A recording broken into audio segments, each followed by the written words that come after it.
So good morning. I'm glad to see you all here today. I want to talk about something that I've thought about for a long time, and it just keeps, coming into my existence in lots of different ways. So I know it's one of those things that means something. So I guess it's time to share it, because last Saturday I sat down to come up with a title, and 90% of it was written. I'm like, woo! I love that when that happens. So I want to talk about the spiral effect of how we move through life. I like the concept of a circle because it's no beginning and no end and it goes on forever. But a circle is still dimensional and sort of linear. No matter how you turn it, it's still one-dimensional. Whereas the spiral is not. Think of it as a spiral staircase, always ascending. Think of it as a DNA helix, same thing. I also thought of the slinky, which I think is appropriate at some times in life because it gets pretty wonky and crazy, but it still goes in a spiral. So the benefit of understanding how this works in our life is because we are going to encounter the same kinds of situations that are similar, experience after experience after experience sometimes. Depends on how quick we pick up on it. But there's patterns, definitely patterns. It's almost like a wash, rinse, and repeat sometimes, as far as that goes. But the more we can connect with the divine and to operate from divine intelligence, it's going to help us improve and have better lives and more fun doing it. And I don't know about you, but that's what I want. I really do. I want to enjoy this more sometimes. So, in my practice and with my own experience, there's been two things that just keep coming up. So again, time to share. And the first one is about learning and teaching ourselves and getting to the point that we get to hear the messages from the divine that are being sent to us all the time. But we dismiss, we doubt, we do all kinds of things. So I have this particular person that's kind of really wanting to sense and see and feel, and so we do activities to try to heighten that kind of stuff. And I was working with them the other day, and they're like, oh yeah, I feel that. Well, I loved it because her overanalyzing, overthinking, science mind kicked in, and I'm going, yes. So she starts to explain to me scientifically why this could be happening. And I said, absolutely. We're talking about the divine intelligence. Why couldn't or wouldn't God use science to communicate with us, to get our attention? Doesn't that make sense? It's funny because people think it's going to explain it away, but in fact, it actually explains it. And it actually helps you understand that on all dimensions, emotional, mental, physical, spiritual, whatever, it's all working together. So, divine intelligence is it. It's all about learning how to communicate, take that in, and understand God, the universe, is our provider, and everything, anything, can be a conduit. And you got to be open to that kind of thing. And the tough part is, though, is sometimes we get so caught up in our own stuff as well as the worldly stuff. Have you ever been in a pub or a grill or a bar or a party where the music and the people and the movement's so loud you can't even have a conversation with the person that's with you 12 inches away? Yeah. How much of time do we do that in our own lives? That we can't hear through the noise? Because God's messages don't come through loudly or chaotically or usually, not that we don't learn from drama and trauma, but it's not drama and trauma or fear-based. Now, that doesn't mean that you have to go, do sensory deprivation and have absolute silence and nothing going on. What it really is about is getting in tune with the silence within yourself. It is always there. It has been all along and it always will. It's not very far to go to get it. But when you can start operating from that more peaceful, loving, divine intelligence within you, this whole thing is going to make more sense and go easier. And there's all kinds of different modalities. I mean, what doesn't make any difference what? Everybody's different. You can meditate, you can work in your garden, you can read, you can read shows on Gaia or watch that. You can come and join with like-minded people and share.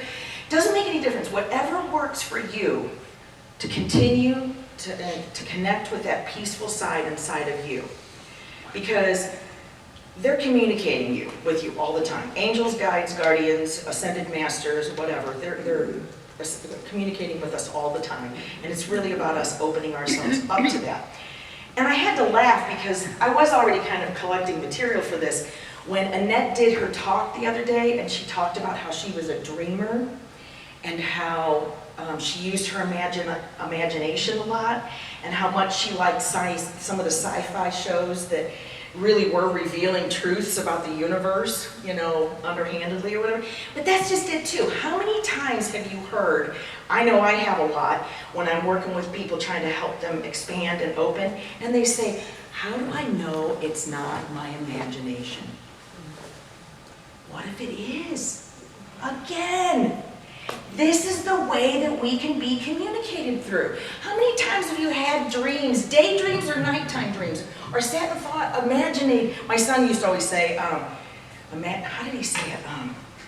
It was a form of imagination. Anyway, he would always go, I'm going to go imaginate, I think is what he would say. That's what it was, I'm going to go imaginate. How many times have you done that, and then like it happened, or something similar, or it came true? So, if it is your imagination, it's still the divine intelligence working through, in, and around you. And the thing of it is the more we understand this and the more we allow this to kind of stretch our understanding and open ourselves up, it makes that spiral journey easier. Because again, we're going to be encountering similar, same space, upward and inward experiences to learn from, to grow from, to then take it to the next. And each thing is an opportunity to continue to grow and to continue to expand. So several years ago, I'm not going to tell you how long.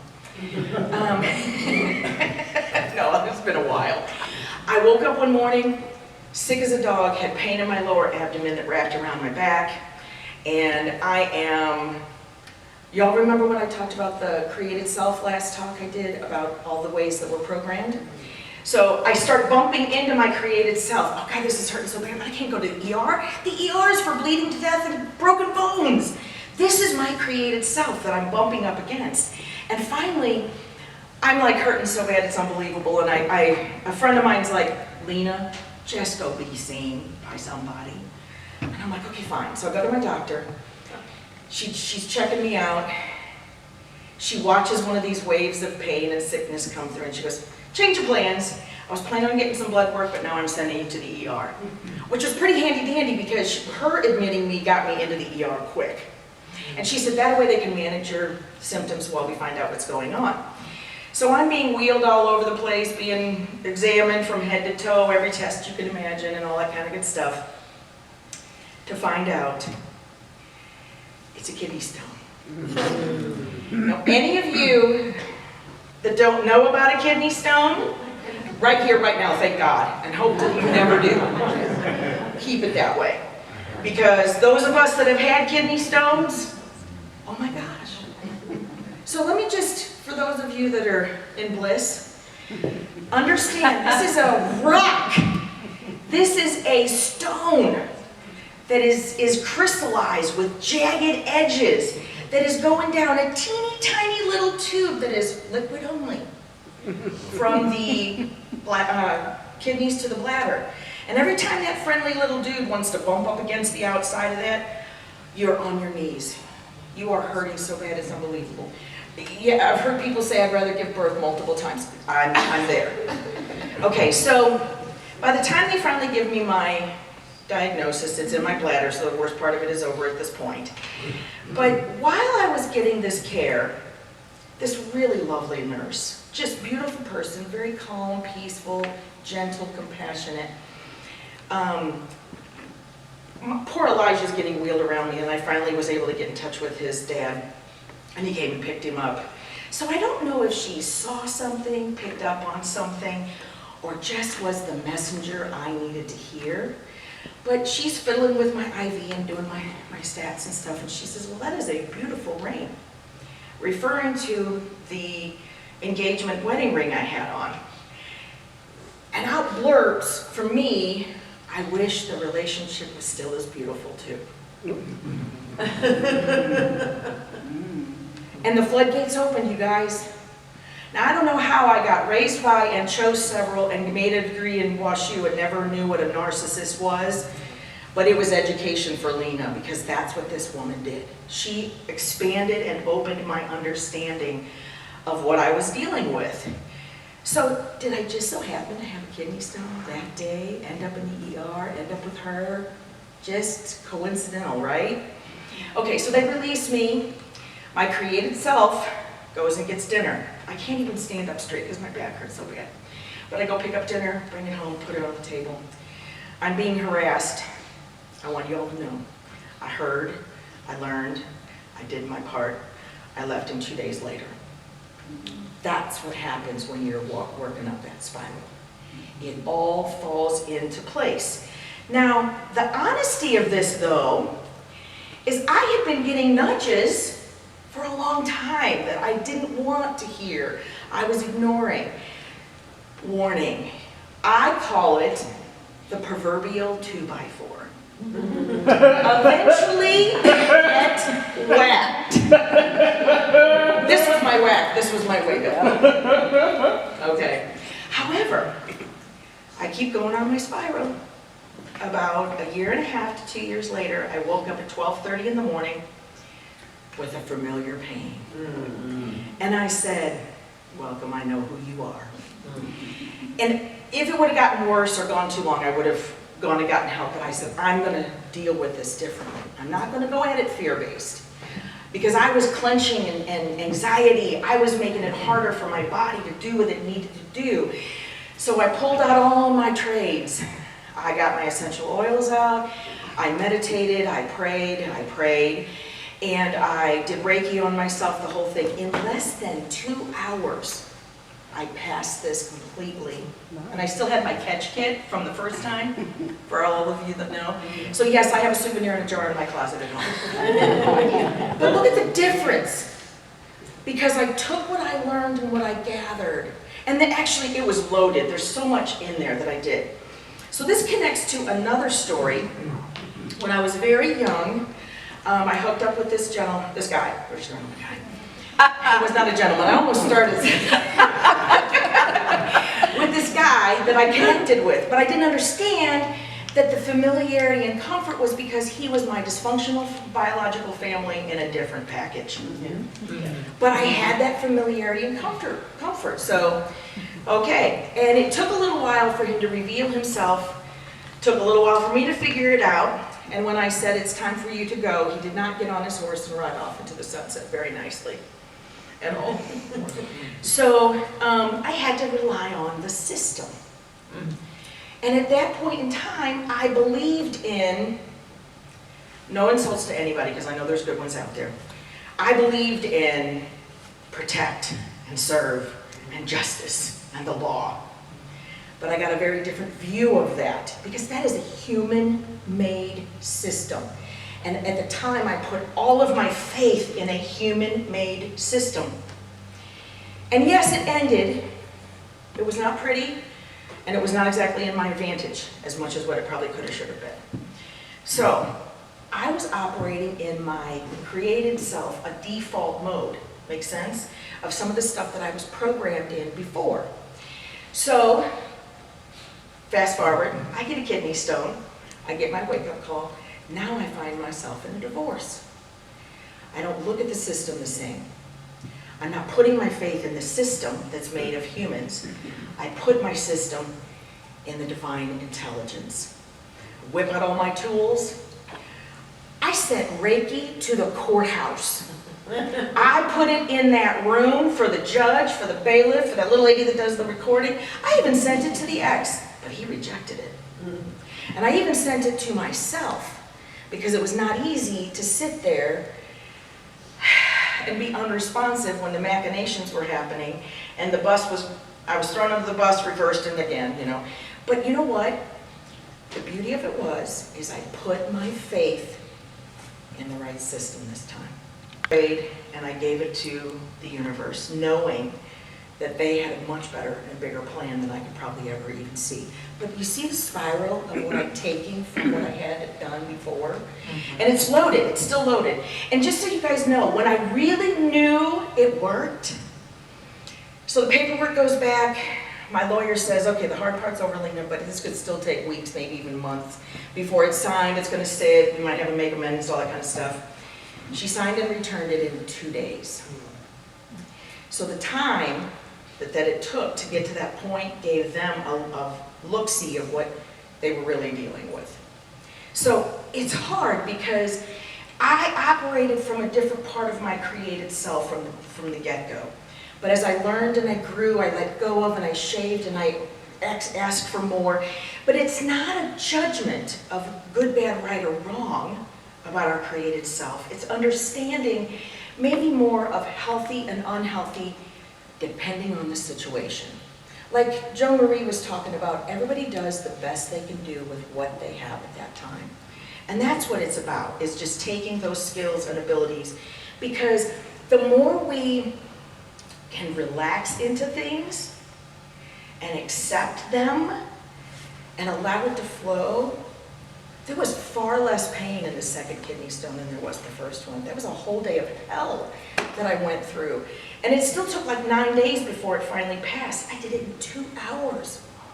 The difference was immense. It still hurt, and this is the thing that's tough. This is why I think there's always going to be challenges. And I tell you, I myself even get ticked sometimes. I'm like, really, universe? This again? Woo-hoo me! There's something I didn't learn. So we're gonna knock on wood that I learned the lessons on the ones I shared already. And so far, I'm good. But so have your knee-jerk reaction to things, but make sure that you get up and reroute yourself into understanding that there's that spiral, and you're going to have similar things, and that it's the approach that you take. When you get faced with another new challenge, what is the approach that I'm going to take here? What do I have to bring to the table to make it through these situations easier, better, and with as little pain as I possibly can? And I want you to know that when things reoccur, you have not done anything wrong. You're not bad. You're not being punished. It's just that spiral effect as we move through life. And it gives us an opportunity to hopefully wash, rinse, and not repeat. As many of those as we can. Because as we unravel and continue to create that newer self, now you'll know, I don't do a single talk without bringing up the concept of love. Because that's what it's really all about. Well, here we are.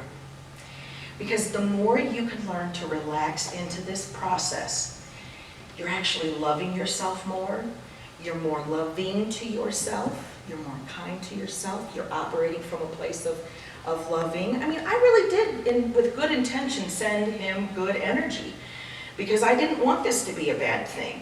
But it's always operating from that place of the deepest love that we can come from. And that's what we want to try to do, is realize God is our provider. We don't know all the different ways that can do it. Everything can possibly be a conduit. People, place, or thing. And it's about just accepting that spiral so that we can allow ourselves to flow, raise our consciousness, elevate ourselves, evolve, to allow it to move in us, through us, and around us as the greatest expression of God that we can possibly be. Namaste.